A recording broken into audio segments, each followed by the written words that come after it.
मोठी बातमी समोर येते। भाजप महायुतीचं मंत्रिमंडळात 50 पेक्षा कमी वय असणाऱ्यांची संख्या यंदा सर्वात जास्त असणारी अशी माहिती सूत्रांकडून मिळते।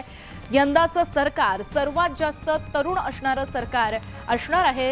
याच मंत्रिमंडळामध्ये सर्वात जास्त तरुण आमदारांना संधी मिळणार आहे। मंत्रिमंडळातील 50% जास्त मंत्र्यांचं वय हे 50 पेक्षा कमीच आहे।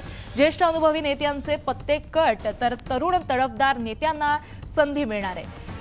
मंत्रिमंडळात यंदा तरुणांना स्थान मिळणार असल्याचं कळतंय। भाजपसोबतच शिवसेना आणि राष्ट्रवादीच्या नावांबाबतही चर्चा आहे। तर याबाबत आपण अपडेट जाणून घेतोय आमचे प्रतिनिधी राहुल झोरी यांच्याकडून।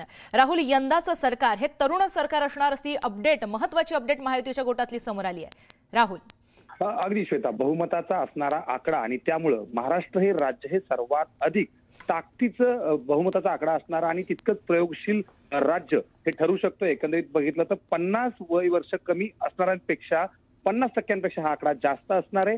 अनुभवी आणि ज्येष्ठ नेत्यांना त्यावेळी स्थान देण्याऐवजी त्याच धर्तीवर सर्वात कमी वय असणाऱ्या आमदारांना संधी देण्यात यावी अशा पद्धतीची व्यूहरचना जी आहे ती भाजप महायुतीकडून केली जाते। आणि याच पार्श्वभूमीवर अनेक धक्कादायक जे निर्णय आहेत किंवा अनेक धक्कादायक चेहऱ्यांना मंत्रिमंडळातून डच्चू मिळण्याची जास्त शक्यता आहे। एकंदरीत बघितलं तर याबद्दलची चर्चा वारंवार घडत होती। अर्थातच राज्यात येत्या काळात 15 वर्ष जर सलग काम करायचं असेल आणि याच सोबत भाजपचे अनेक तरुण आमदार जे की सलग 15 वर्ष आमदार म्हणून निवडून येत आहेत अशांना अनेक ठिकाणी संधी दिली जाऊ शकते। अर्थातच अनेक महत्वाची खाती जरी ज्येष्ठ मंडळीकर राहिली तरी देखील इतर महत्वाची खाती याच सोबत राज्यभरात प्रवासादरम्यान किंवा कार्यकर्त्याला जागरूक ठेवण्यासाठी याच तरुण तडफदार चेहऱ्यांना संधी देण्याची जी इच्छा आहे ती यावेळी भाजप दोन्ही राज्य आणि केंद्राकडून दर्शवण्यात येते। आणि त्याच पार्श्वभूमीवर न्यूज 18 ही माहिती जी मिळते 50% जास्त मंत्रिमंडळ हे 50 वय वर्ष कमी असणाऱ्यांचं म्हणजे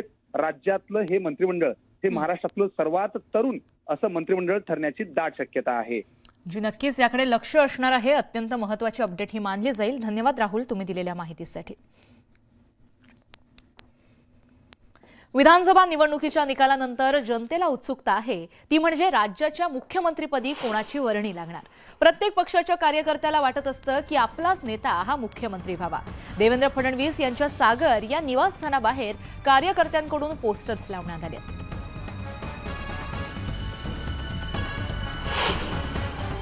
देवेंद्र फडणवीस यांच्या नावाची मुख्यमंत्री पदासाठी चर्चा होऊ लागली।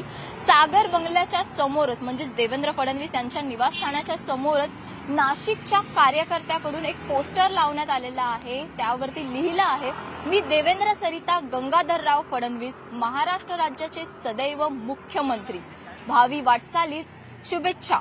नाशिकमधील हे कार्यकर्ते आहेत कैलास ढाकणे असं याचं नाव आहे। त्याचप्रमाणे देवेंद्र फडणवीसांच्या सोबतचा त्यांचा फोटो देखील या पोस्टरवरती आपण पाहू शकतोय। अमृता फडणवीस यांच्या सोबतचा फोटो देखील या पोस्टरवरती लावण्यात आलेला आहे।